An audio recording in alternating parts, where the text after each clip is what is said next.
गलती मानने में कभी देर नहीं करनी चाहिए, क्योंकि सफर जितना लंबा होगा वापसी उतनी ही मुश्किल होगी। नमस्कार दोस्तों, मैं सोनू शर्मा। गलतियां दो तरह की होती हैं, एक जो आपको एक बेहतर इंसान बनाती हैं और दूसरी जो आपको एक बदतर इंसान बनाती हैं। सवाल यही है कि आप अपनी गलतियों से सीखते हैं कि नहीं। और अपनी गलतियों से नहीं सीखना आज के यूथ की शायद सबसे बड़ी गलती है। आज के इस वीडियो में मैं आपको वो 5 गलतियां बताने जा रहा हूं जो लोग कई सालों से कर रहे हैं और उनको उसका भयानक नुकसान हो रहा है। आज खुद से यह वादा करना है कि नए साल 2025 में इन सभी गलतियों को जड़ से उखाड़ना है। इसलिए इस वीडियो को आखिरी तक जरूर देखिए और अगर चैनल पर नए हैं तो सब्सक्राइब करके बेल आइकन दबा दें ताकि मेरा कोई अगला वीडियो आपसे मिस ना हो। सबसे बड़ी गलती जो आज का यूथ कर रहा है, उसको लगता है कि सिर्फ स्कूल और यूनिवर्सिटी की पढ़ाई उसे कामयाब बना सकती है। उसका माइंडसेट ऐसा किया जाता है कि एक बार बस ये पढ़ाई खत्म हो गई तो फिर जिंदगी भर कोई पढ़ाई नहीं करनी होगी और लाइफ एकदम सेट हो जाएगी। लेकिन मैं आपको बता देना चाहता हूं कि जिंदगी की असली पढ़ाई खत्म होने के बाद शुरू होती है, जहां आप थ्योरी से ज्यादा प्रैक्टिकल पढ़ते हैं। हमारी एजुकेशन वास्तव में उस दिन से शुरू होती है जिस दिन हम स्कूल और कॉलेज छोड़ देते हैं। आपको यह सुनना अच्छा नहीं लगेगा, लेकिन यही सच है। मैंने सड़कों की धूल खाकर जो सीखा है वो कोई स्कूल कॉलेज मुझे नहीं सिखा सकता था। पर इसका यह मतलब बिल्कुल भी नहीं कि स्कूल और कॉलेज में जाना ही बेकार है। मैं तो बस इतना सा कह रहा हूं कि वास्तविक दुनिया कक्षा की 4 दीवारों से बहुत अलग होती है। वास्तव में सफल लोग वे लोग होते हैं जो रोज सीखते हैं। स्कूल छोड़ने के 20 सालों के बाद भी जो पढ़ रहा है ना, वही सिकंदर है। चाहे बिल गेट्स हो, चाहे एलन मस्क, चाहे शाहरुख खान, ये सब के सब लोग आज भी किताबी कीड़े हैं और खूब पढ़ते हैं। तो वादा करिए कि 2025 में आप खूब पढ़ेंगे। इसलिए पहली बार यहां अपनी 3 बेस्ट बुक आपको रिकमेंड कर रहा हूं। इन्हें नए साल में जरूर पढ़ें। पहली, श्री एपीजे अब्दुल कलाम साहब की विंग्स ऑफ फायर। दूसरी, जॉर्ज क्लासन की richest man in A Babylon. और तीसरी, नेपोलियन हिल की think and grow rich. So you must read all these 3 books इन 2025। अब बात करते हैं गलती नंबर 2 की। Young people give up very easily.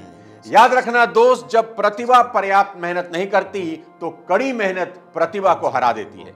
आज के इस दौर में एवरेज लोग कामयाब हो जाते हैं और टैलेंटेड लोग फेल हो रहे हैं। उसका सबसे बड़ा कारण है जल्दी हार मान लेना। आज का यूथ बहुत जल्दी गिव अप कर देता है। दोस्त, जब कोई चीज बहुत मुश्किल लगने लगे तो उसे छोड़ देना बहुत आसान होता है। आप जो कर रहे हैं उसे छोड़ देने का थॉट एक अच्छा ऑप्शन नहीं है।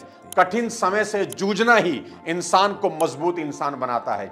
याद रहे, गंगोत्री से गंगा सागर की दूरी तो मुर्दा भी तय कर लेता है। उसमें क्या महानता है, वो तो बहुत ही आसान है। किसी भी मुर्दे को अगर आप गंगोत्री में बहा दो तो पानी के बहाव के साथ वो अपने आप ही गंगा सागर पहुंच ही जाएगा। पर भुजाओं का बल अगर दिखाना हो तो पानी के बहाव के अपोजिट यानी गंगा सागर से गंगोत्री की तरफ तैरना ही होगा। और यही आज के यूथ को करना है। 2025 में मेरी ये बात नोट कर लीजिए, जब चीजें थोड़ी कठिन होने लगे तो आसान रास्ता कभी नहीं चुनना, वहीं टिके रहना, धीरे धीरे ही सही आगे बढ़ना और देखना एक दिन आप खुद को आश्चर्यचकित कर देंगे। जब आप किसी कठिन काम से गुजरते हैं और दूसरी तरफ निकलते हैं तो इससे बेहतर कोई एहसास नहीं होता। इसलिए हिम्मत मत हारना, लड़ते रहना। 2025 का साल लड़ाकों का साल होना चाहिए, जिन्होंने बुरे से बुरे समय में भी हिम्मत नहीं हारी। अब बताता हूं गलती number 3। Young people are investing without proper research. चकाचौंध से भरी इस सोशल मीडिया की दुनिया में हर चमकने वाली चीज सोना ही दिखती है। सोशल मीडिया पर किसी को भी अमीर देखकर उसके पीछे आंख बंद करके इन्वेस्ट करना बेवकूफी के अलावा कुछ नहीं है। देखो दोस्त, सोशल मीडिया पर कई लोगों की कहानियां पढ़ने और सुनने को मिलेंगी कि जिन्होंने क्रिप्टो करेंसी में या फिर शेयर ट्रेडिंग में या फिर एफिलिएट मार्केटिंग में या किसी भी कामों में करोड़ों रुपए कमा लिए हैं। उन्हें देखकर इसे खुद भी आजमाने का मन हो सकता है। पैसा किसको बुरा लगता है, लेकिन ऐसा कभी ना करें। मैं अपने 25 साल के एक्सपीरियंस से आपको बता रहा हूं कि यह उतना आसान नहीं है जितना देखने से लगता है। इसलिए अपना पैसा आंख बंद करके इधर उधर कभी नहीं फेंकना। एज अ एजुकेटेड यूथ मैं आपको सिर्फ इतना ही कहना चाहता हूं दोस्त कि 2025 में बिना खुद से रिसर्च किए कहीं कुछ भी इन्वेस्ट ना करना। सरकार ने तो आजकल सबकी कॉलर ट्यून तक चेंज कर दी है, इतने फाइनेंशियल फ्रॉड हो रहे हैं। इसलिए ऐसे किसी भी व्यक्ति के चक्कर में ना फंसना जो आपको रातों रात अमीर बनाने के सुनहरे ख्वाब दिखा रहा हो। मैं हमेशा से कहता हूं कि जब जब किसी रावण ने सीता का हरण करना होता है तो उसे लालच में सोने का हिरण दिखाया जाता है, लेकिन सोने का हिरण कभी नहीं होता।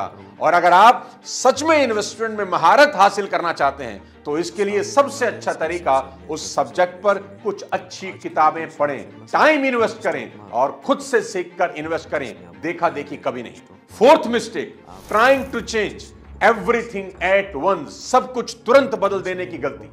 आज का यूथ बेचैनी और जल्दबाजी का शिकार है। ब्लिंकिट का दौर है और आजकल के पेड़ भी 5 महीने में फल देने लगे हैं। ऐसे में किसी युवा को यह समझना बहुत जरूरी है कि हर चीज वक्त लेती है। Quality always takes time. मिसाल के लिए अल्लू अर्जुन को ही ले लीजिए। आज पुष्पा 2 ने जितना रुपया कमाया है उतना पैसा अल्लू अर्जुन के 21 साल की सभी फिल्में मिलकर भी नहीं कमा पाई।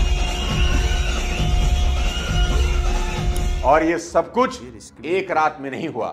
अल्लू अर्जुन की पहले की हर फिल्म पुष्पा 2 की आज की कामयाबी का बीज बो रही थी और आज अल्लू अर्जुन पूरे रुतबे के साथ ये फसल काट रहे हैं। यही बात दलजीत दोसांझ भी चीख चीख कर बोल रहे हैं कि मेरी ये कामयाबी अचानक नहीं हुई, मैं 20 सालों से लगा हुआ हूं। कई लोग की कहते हैं होड़ के दलजीत आउट ऑफ सडन बहुत हिट हो गया। मैंने तो 22 सालों का काम करते लो आउट ऑफ सडन, या तो मैं कल आया हुआ इंडस्ट्री या मैं 2 साल पहले आया हुआ था हिट हो गया। दिक्कत क्या है जानते हैं? नया साल आते ही यूथ में एक बेचैनी इस बात की होती है कि मैं इस साल खुद को पूरी तरह बदल दूंगा, और इस चक्कर में वो अपनी सारी की सारी एनर्जी जनवरी के पहले 15 दिन में ही खत्म कर देते हैं। और जब 15 दिन में कुछ होता नजर नहीं आता तो फिर से अपनी पुरानी दिनचर्या में लौट जाते हैं। ये गलती बिल्कुल भी नहीं करना। याद रखना कि बदलाव 15 दिन में नहीं होता। बदलाव एक लंबा प्रोसेस है जो कंसिस्टेंसी और डिसिप्लिन मांगता है। और याद रखना, जिंदगी बदलना सालों की तपस्या है, कुछ दिनों की नहीं। 5वीं गलती नहीं है, मेरी सीख है, पर हो सकता है आप गलती ही कर रहे हो, और वो है माँ बाप की वैल्यू समझना। जाकिर खान ने एक बार बहुत गहरी बात करी थी कि हमारे माँ बाप हमारे सपनों के खिलाफ नहीं होते, वो बस हमें गरीब नहीं देखना चाहते। शाहरुख खान के कदमों में आज पूरी कायनात बिछी हुई है, पर उनकी जिंदगी का एक ही गम है कि वो अपने माँ बाप के साथ ज्यादा वक्त नहीं बिता पाए। वो आज भी रात के सन्नाटे में दिल्ली में अपनी माँ की कब्र पर जाते हैं। मेरे दोस्त, आपकी जो उम्र है उसमें टोका टोकी बुरी लगना नॉर्मल बात है। हो सकता है कई बार आपके माँ बाप भी गलत हों, पर यह बात हमेशा याद रखिएगा कि माँ बाप के समझाने का अंदाज भले ही गलत हो, पर उनकी नीयत हमेशा साफ होती है। पूरी दुनिया भी अगर आपको ठोकर मार देना, तब भी आप अपनी माँ बाप की आंखों के तारे ही रहेंगे। इसलिए दुनिया की बाकी चमक दमक में उन माँ बाप की अहमियत कभी मत भूलना। माँ बाप पर बनाया मेरा ये वीडियो एक बार जरूर देखना, और अगर हो सके तो माँ बाप के साथ बैठकर ही देखना, और वादा करना कि इस नए साल 2025 में अगर किसी को सबसे ज्यादा खुशी देनी है तो वो होने चाहिए आपके पेरेंट्स। साथियों, इस पूरे साल 2024 में मैंने कई वीडियोस अपलोड किए, सबका एक ही मिशन था, आपको कामयाब बनाना। मेरा यह प्रयास कितना सफल रहा मैं नहीं जानता, कितने लोगों की जिंदगी बदली मुझे इसका भी कोई एहसास नहीं, पर यह काम मैं लगातार करता रहूंगा, और मेरे वीडियो से किसी एक की भी जिंदगी में अगर रोशनी आई हो तो मेरा यह प्रयास सफल रहेगा। 2024 का YouTube पर मेरा शायद यह आखिरी वीडियो होगा, इसलिए इसे अपने सभी चाहने वालों में शेयर कर दीजिए। चलिए नए साल 2025 में एक नए जोश और एक नई ऊर्जा के साथ चलते हैं। 2025 नए साल की एडवांस में बहुत बहुत बधाई। खुश रहिए, लगातार सीखते रहिए। जय हिंद।